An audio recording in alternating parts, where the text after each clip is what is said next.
Perfect squares, perfect cubes, and their roots.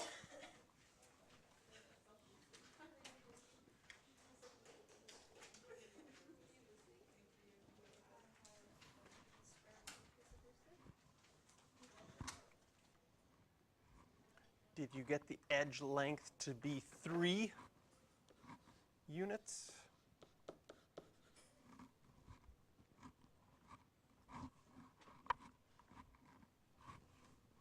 The area to be 9 units squared. And the volume? 27 units cubed.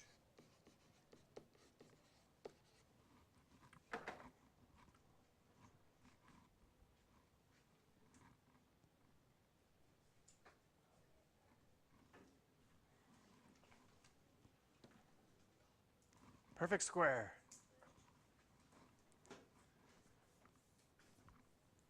How many perfect squares do you know up to? 1. Up to 1. Nice. I think you know them up to 100. 9 times 9? See, you know that one. Oh, okay, then I do. Maybe 12? 13. 6 times 6, 36. I know up to 13. So 169. You know up to 16? I'm pretty sure I know 16, but I'm not 100% sure I know. 13 times 13, 169. 14 times 14? 196. Good. 15 times 15? 225. 225. And 16 times 16? 256. Nice.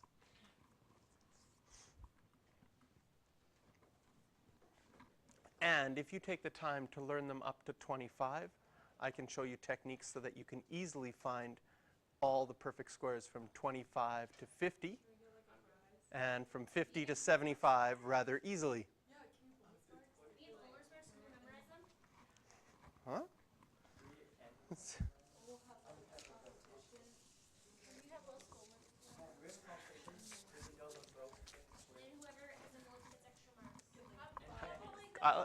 Competition. I like the idea of a competition.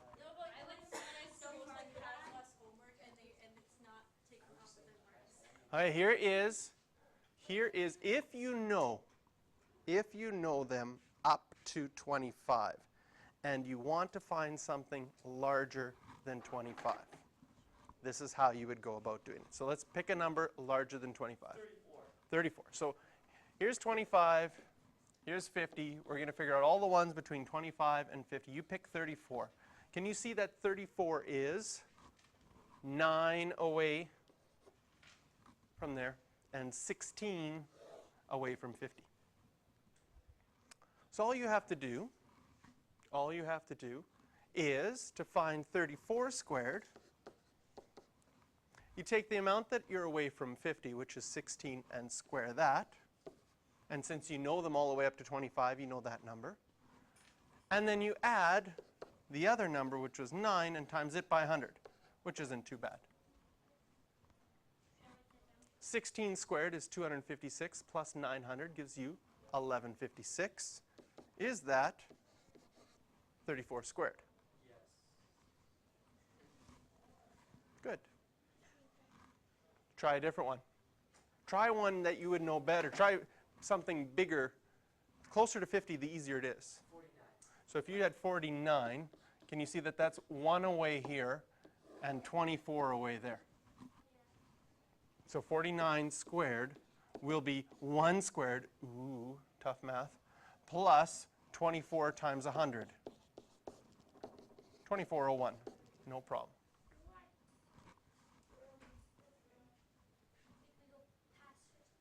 We can go past 50. The formula changes a little bit. Okay? See, this time we would go the number squared, right? Plus 9 times 100. So basically you're figuring out, I'll draw a line here, from 50 to 75. Pick a number. 74. This time, you need to know this is the important number to square. That's 24. So do you know what 24 squared is? That's one of the ones you haven't learned yet. 576? Yeah, there we go. So 74 squared will be 24 squared plus, and then you use this 24 and add it to 50, which makes 74, and times it by 100. No, wait a minute, did I do something? No, we added to, sorry, 24 plus 25. 24 plus 25 makes 49. That's how you get this number, and this number goes there. 4,900 plus, what did I say this was? 500 and, did I say it was 6? Is that 24 squared? Now I'm second guessing myself. I'm pretty sure that's right. Someone have a calculator? It's 24 squared, 576. And you add them together. 5476. Is that right? Or did I make a mistake? No, 7. 4,000. No, it'd be 5,000. 74 squared, 5476. It works. That's cool. Did you come up with that, or were you taught that? No, I came up, well, yeah, I came up with that. I just did some algebra this morning to figure it out. I knew there was a nice way, and I'd forgotten how to do it, so I just figured it out again. So, no, while people were copying the Rubik's Cube, I figured it out. You're kidding or not? No, it's right here. It's just, it's algebra. How did you like? Why do you have to do a mathematician? Hmm? You discovered like all I am, this, I'm teaching you guys math. No, I feel like you do it all the time. Like not teaching us. See? Not a teacher. You could be the mathematician of the week. I could be the math. Hey, that is, if anybody's in graphic arts, that is a very fun project that I'd like someone to do sometime, and I'd like to put it up as a joke.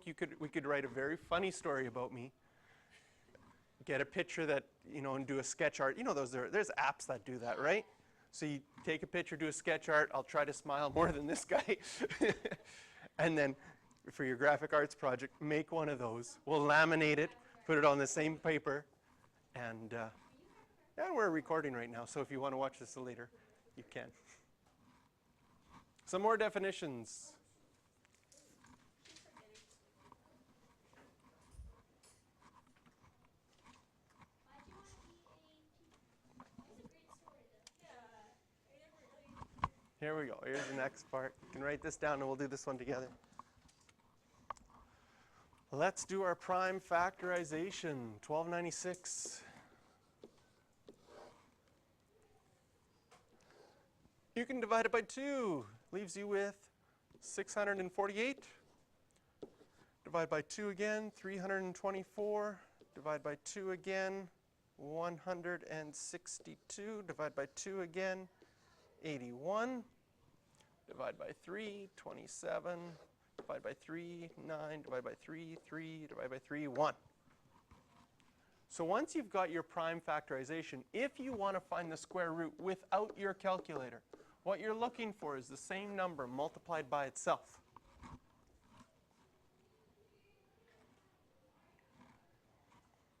And can you see that if I put a factor of 2 here, I'll also have to put a factor of 2 over there. That will use up 2 of those. Now I have 4 2's, so there would need to be 2 in each one. That'll use up the 2's. And how will I split up the 3's? 2 in each, because there's 4 3's, so 2 there, 2 there. Now if you simplify that in the brackets, you'll find out that you have 36 times 36.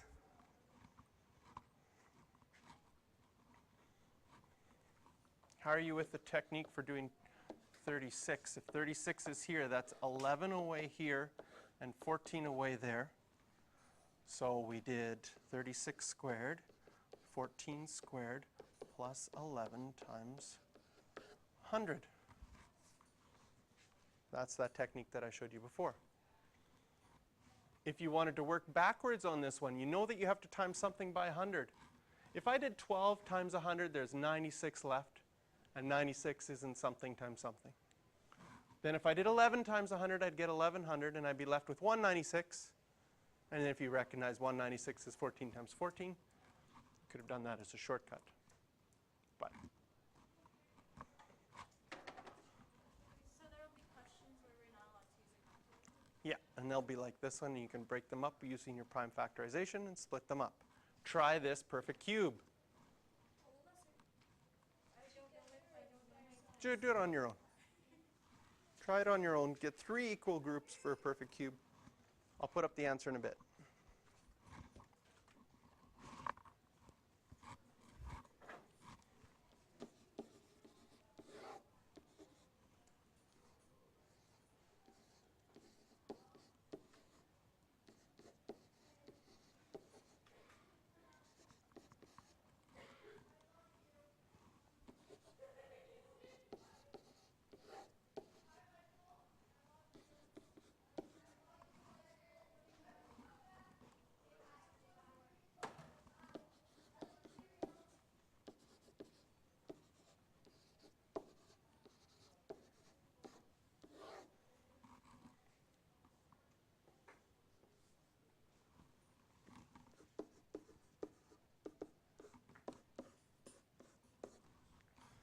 It's 2's.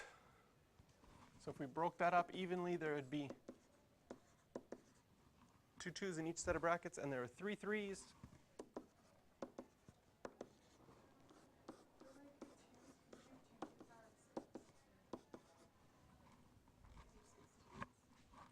It would be 2 to the power 6, but if you want to find the perfect cube, or the cube root of it, you're going to need to break it up into 3 equal parts. So that 2 to the 6 tells you that you need 2 in the first ones, 2 in the middle ones, and 2 in the last ones.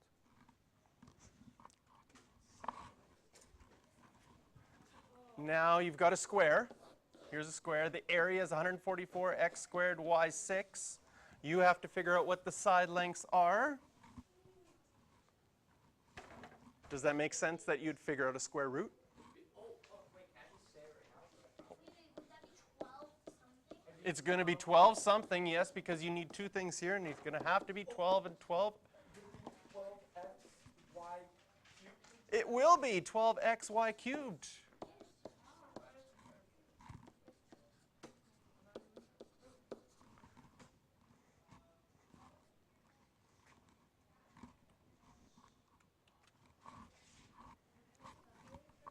Not this one. Next one, we'll use a calculator. Draw it out.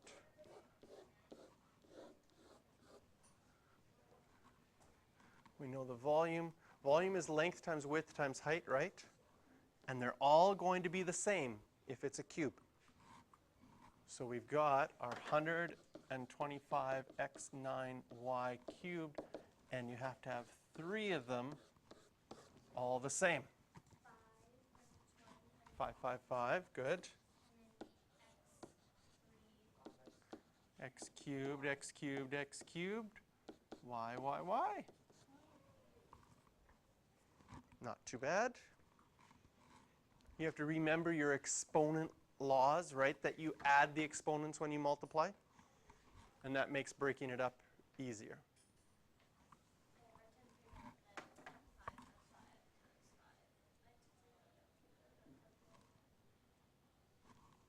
Are you done writing this one down? Yes? Okay, this one is a calculator one.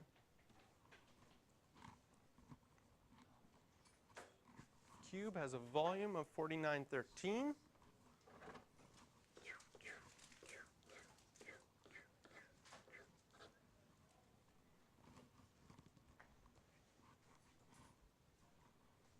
And we want to find the surface area.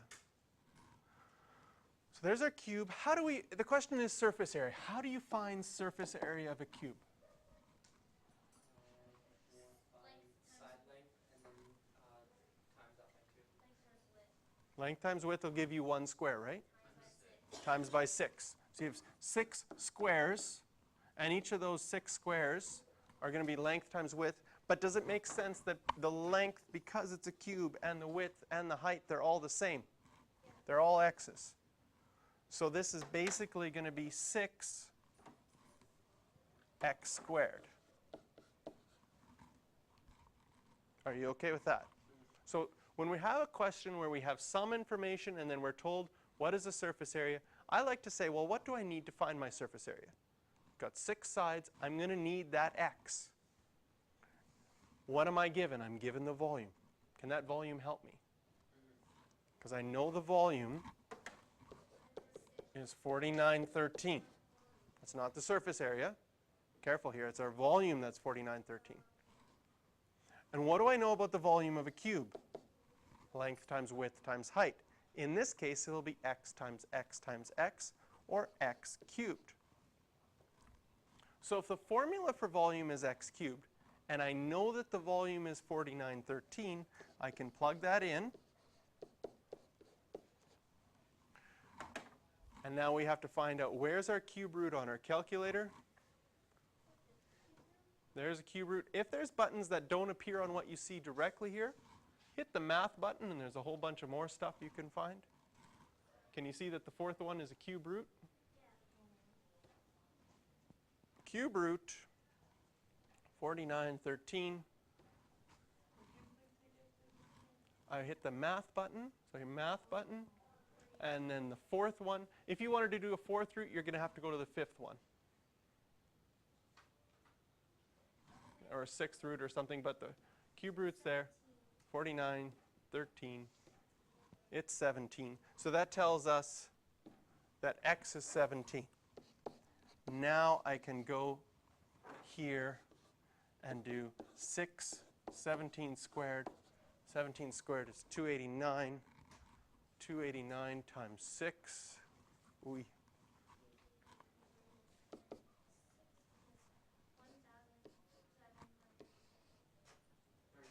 34?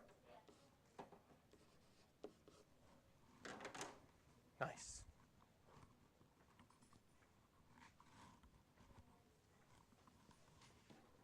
And there's your homework. That's all. Oh, I was going to show you something. I'll show it to you. Yeah. I'll put it up again. Next slide. Ready? And there it is. I'll stop the video.